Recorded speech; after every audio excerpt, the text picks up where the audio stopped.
피닉스는 지지난 시즌 최연소 최다 득점을 갱신했으며 3년차지만 21살이라는 어린 나이에 올 NBA를 노리고 있는 데빈 부커의 팀입니다.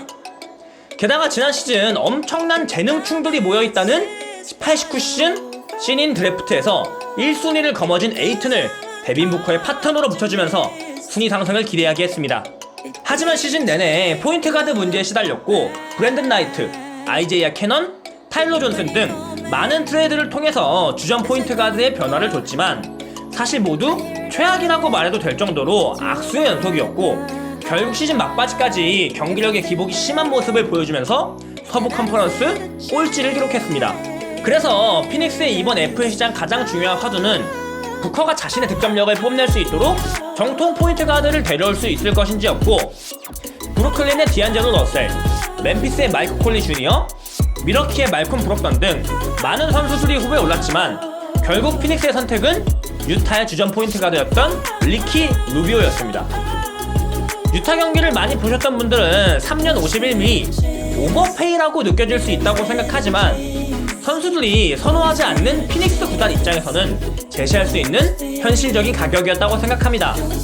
리키 루비오는 사실 수비도 준수한 데다가 슛이 없다는 점을 제외하면 선패스 마인드를 가지고 있기 때문에 데빈 부커와는 참 잘 맞는 조각입니다.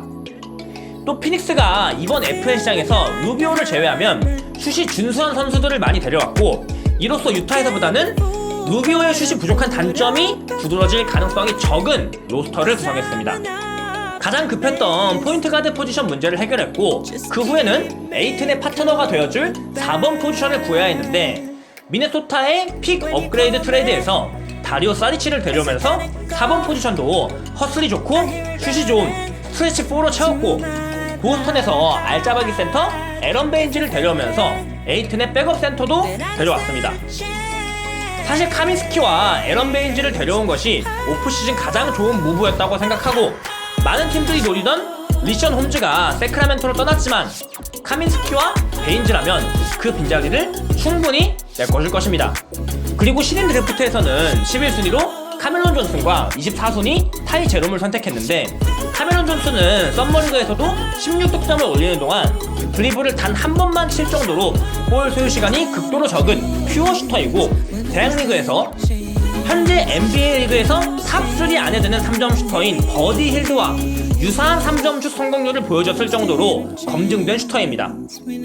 그리고 24순위로 뽑은 타이 제롬은 소비가 부족하지만 리딩이 가능하고 3점 슛 성공률이 40%가 넘기 때문에 부커, 루비오와 아주 잘 맞는 조각이라고 생각하고 백업 포인트 가드 역할을 맡겨서 타일러 존슨보다는 이 선수에게 시간을 주고 성장을 기대하는 것이 훨씬 좋은 플랜이라고 생각합니다. 20 플러스 득점을 안정적으로 해줄 수 있는 TJ 워렌을 현금으로 트레이드한 것은 너무 아쉽지만 지난 시즌 코칭 스태프와 갈등이 있었기 때문에 어쩔 수 없는 선택이었고 우브레와 재계약을 했기 때문에 큰 문제가 발생하진 않을 것입니다. 주전 라인업은 디안드레 에이튼, 다리오 사리치, 미카엘 브리제스, 데빈 부커, 리키 루비오가 될 것이고 우브레는 벤치 에이스 역할을 맡을 가능성이 높을 것입니다. 하지만 이번 시즌 서부 컨퍼런스는 더 강해진 느낌이고 피닉스의 전력이 지난 시즌과 비교했을 때 분명히 올라간 부분이 있다고 하더라도 냉정하게 플레이오프 진출은 상당히 어려울 것입니다. 그렇다고 하더라도 꼴찌 싸움을 시작했던 15-16 시즌부터 현재까지 가장 좋은 로스터를 구축했다고 보고 부상 없이 이상적인 결과만 발생한다면 플레이오프 싸움을 할 정도의 로스터는 갖춰졌다고 생각합니다.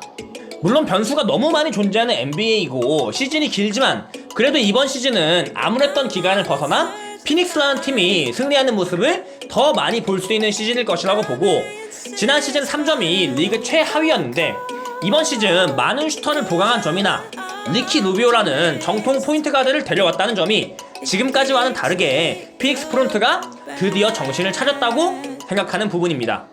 벤치가 주전 라인업에 비해서 약해 보인다는 점, 부커가 부상을 당한다면 빈자리를 채울 수 있는 선수가 없다는 점 정도를 제외한다면 로스터상에 큰 구멍은 없다고 생각하고 젊은 팀이기 때문에 분위기를 탈 수 있다면 시즌 8위에서 10위까지는 올라갈 수 있을 것입니다.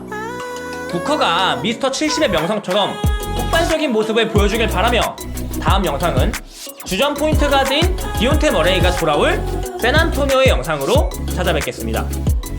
시청해주셔서 너무 감사하고 궁금한 점은 댓글 남겨주시면 빠른 답변 남기겠습니다. 좋은 하루 되세요.